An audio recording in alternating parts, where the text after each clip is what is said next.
If you've ever had the thought, man, I think I might be called to ministry, what should I do? That's what we want to touch on today's video coming up.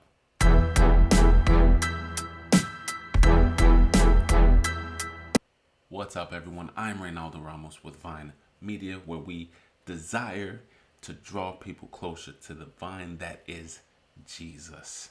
Today, we want to talk about being called to ministry and what to do.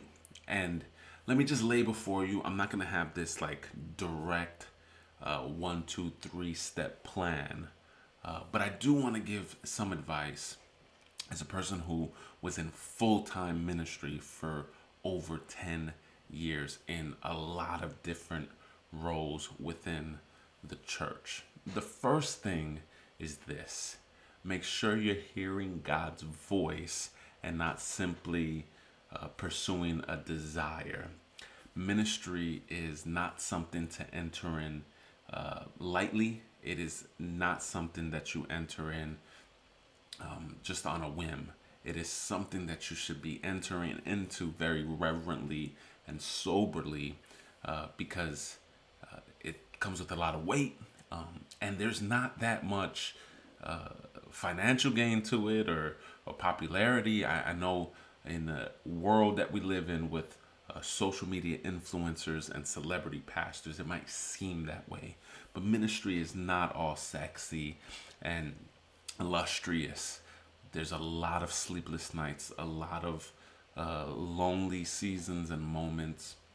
And so you should be entering into it very soberly with the assurance that it's a call from God. The second piece of advice I would give you is to connect, hopefully with your pastor or a leader in your church, but connect with someone who is in ministry that can take you on in a mentorship role or a mentorship process.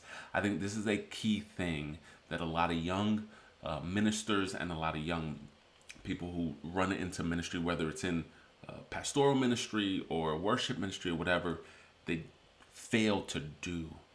Connecting yourself with somebody that can mentor you, that can coach you, that can talk you through some stuff is a very, very pivotal and vital role in ministry. Third piece of advice I would give you is to understand that you need to learn and grow.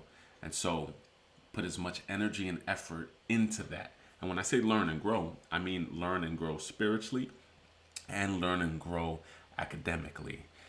This is a spiritual journey. So growing in your relationship with Jesus, pursuing Jesus not simply to gain ministry or position, but pursuing him to understand his heart, to get to know him better and be a better follower and disciple of Jesus.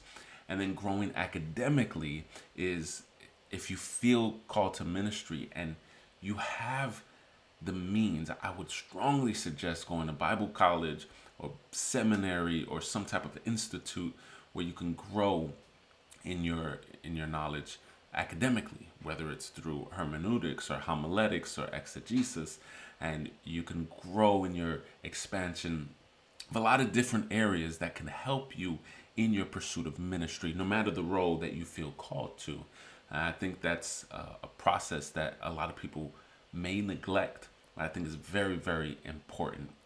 And so those are the tips that I would give. And I want to leave you with one bonus tip / resource that I want to share with you. And it is this book by Os Guinness entitled The Call: Finding and Fulfilling the Central Purpose of Your Life.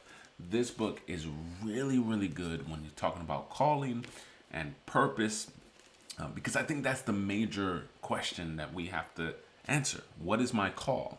And when we talk about ministry or full-time ministry, that's the question we're trying to answer. And I think this book offers a lot of great insight on calling that could help you in your pursuit or in your journey into ministry. And so there you have it. Feel called to ministry. What should I do? If you could humbly, from a humble person that's been through it, if you just follow those steps, I think that you can get guidance through God and the people around you to better navigate what it is exactly that you should be doing. And so I pray that you stay connected to the Vine, and we will see you next time.